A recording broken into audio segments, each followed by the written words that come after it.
চিন্ময় দাস কিংবা ইসকনকে বড়াল লেংতে সনাতনী হিসেবে প্রচার করার কারণে মূলত আজকে এটা এত দূর এসেছে। চিন্ময় দাস একটি গোষ্ঠী, বাংলাদেশের জামাতে ইসলাম যেমন একটি ধর্মীয় সংগঠন, বাংলাদেশে আপাতত ইসলাম যেমন একটি ধর্মীয় সংগঠন, বাংলাদেশে খেলাফত মজলিস যেমন একটি ধর্মীয় সংগঠন, চিন্ময়ের সেই হিন্দু জাগরণী মঞ্চ একটি মাত্র ধর্মীয় সংগঠন। এটা সকলে হিন্দুদের প্রতিনিধিত্ব করে না। এই জঙ্গিবাদী এই সংগঠন দীর্ঘ সময় ধরে বাংলাদেশের শিশু কিশোরদের, কোমলমতি শিশু কিশোরদের তাদের উগ্রবাদিতায় লিপ্ত করার জন্য ষড়যন্ত্রে লিপ্ত ছিল।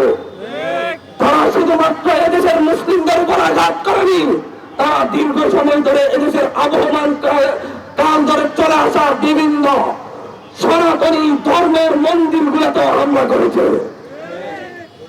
এই ইসকনের সদস্যরা আজকে শুধুমাত্র এখানে আমাদের আলিফ ভাইকে হত্যা করেনি, আপনারা ভুলে যাবেন না পাহাড়ি অঞ্চলে মুসলিম একজন ইমামকে হত্যা করেছিল। ইতিহাস দেখে দেখে কেন এই জঙ্গিবাদী ইসকনের বিরুদ্ধে ইসকনকে নিয়ে কেন নিউজ কভারেজ হয় না, কেন তাদের লক্ষ্য উদ্দেশ্য ধরে ধরে কেন নিউজ কভারেজ হয় না, কেন একটি টেলিভিশন পর্বে কোটেশন ছাড়াই তাদের এত উল্লেখ করবে যে হচ্ছে আলিফকে হত্যা করেছে মুসলিম আইনজীবীরা, হিন্দু মেনে হত্যা করেছে, এই কথা কিভাবে আসবে? এটা উদ্দেশ্য প্রণোদিত ভাবে হয়েছে। আজও বলতে চাচ্ছি, বিভিন্ন মিডিয়া পরিচালনা পর্ষদে কামরুল ইসলামের ভাই বসে আছে, অ্যাডভোকেট কামরুল ইসলাম।